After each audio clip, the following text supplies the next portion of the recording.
I'm disappointed. I was told I'd meet some Kennedys.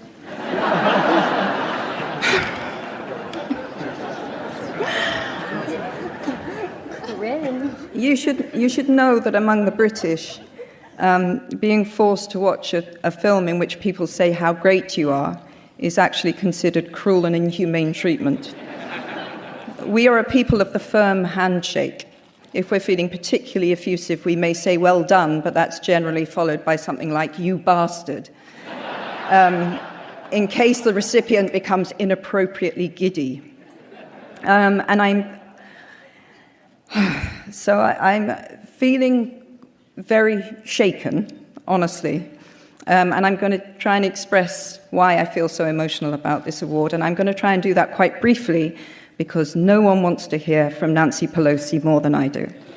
Briefly then, on the top floor of my house in Edinburgh is a framed poster from Robert Kennedy's presidential run.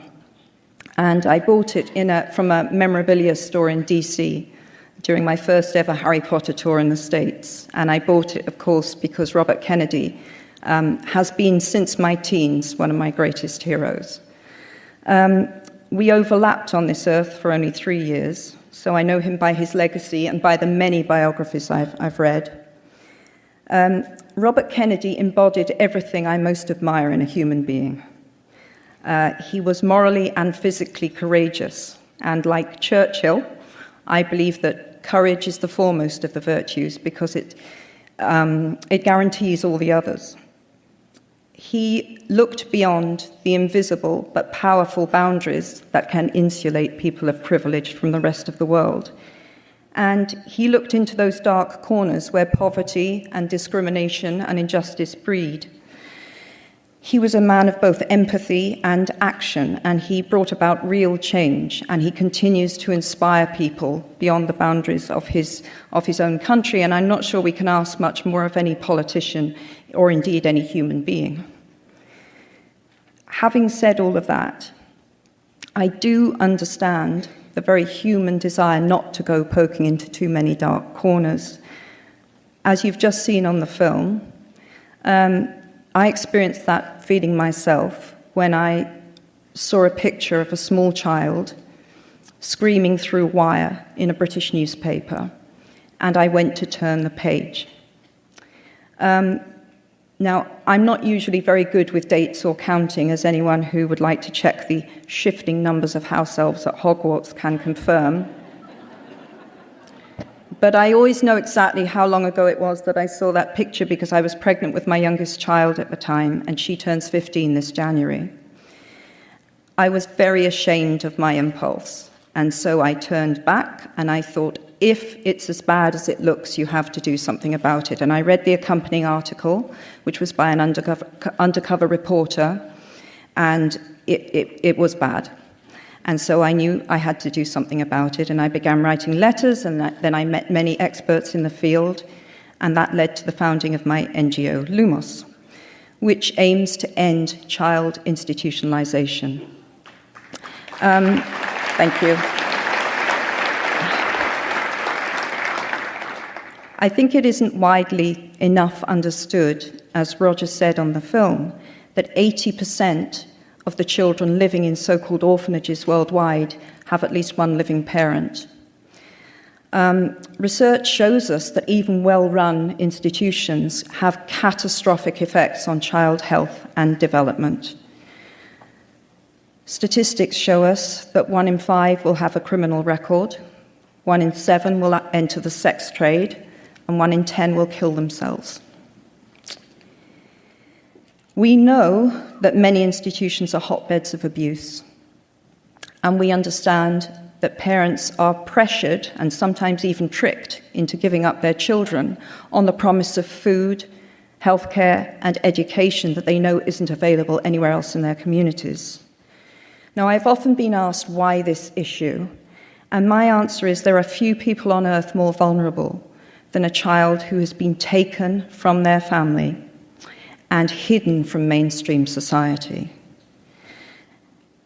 I've now met children with attachment disorders so severe that they will crawl into the lap of any stranger who smiles at them.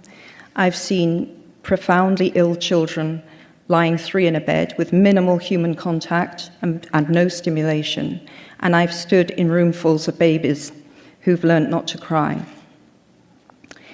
Now, there is good news, believe it or not, and the good news is that this is an entirely man-made problem and we can fix it. Yeah, that is good news. We have to have hope here, and it is fixable as long as we have the individual and the political will.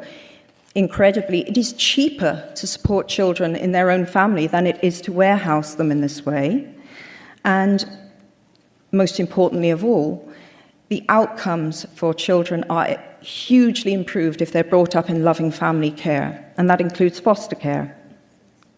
And we can all make small changes to bring about that outcome by making sure we never donate to so-called orphanages and we don't volunteer in them. So I'm very, very proud and grateful to all of our incredible Lumos staff around the world. We're now providing support on deinstitutionalization to 50 countries globally, and we've so far helped just under 50,000 children directly, either moving them from institutions into loving families, often their own, or by preventing them entering the institution in the first place. And I cover all core costs of Lumos, so all donations go directly to programs that help children. Can I just say, this speech is full of typos. So whoever got it on the silent auction, send it to me and I'll copy edit it for you. It's really annoying me as I read through it. Anyway, I'm nearly there. I didn't know the sex of the baby I was carrying when I first read about that caged child, but I did know that if it was a boy, I would name him Robert, after Robert Kennedy. And in fact, she became Mackenzie, and I became Robert. When I was thinking up a pen name for the crime series that has been one of the great joys of my writing life, I took the name Robert Galbraith in tribute to my political hero. So I'm currently just a few pages away from completing J.K.'s 13th and Robert's 5th novel. And if I hadn't come to New York to accept this award, I would have finished it this week. So, and I should say that I enter a state that can best be described as feral when I'm in the final stages of a book. So one of the many extraordinary things about this evening is that I'm standing in front of you, not looking like a cave-dwelling hermit. And for this, my husband thanks you. So I just want to say thank you. This truly is one of the most extraordinary honors I could have possibly been given, and I shouldn't ask for anything else while I'm standing here, but I will. If you would like to know more about how to help some of the world's most vulnerable children, please visit wearelumos.org. Thank you.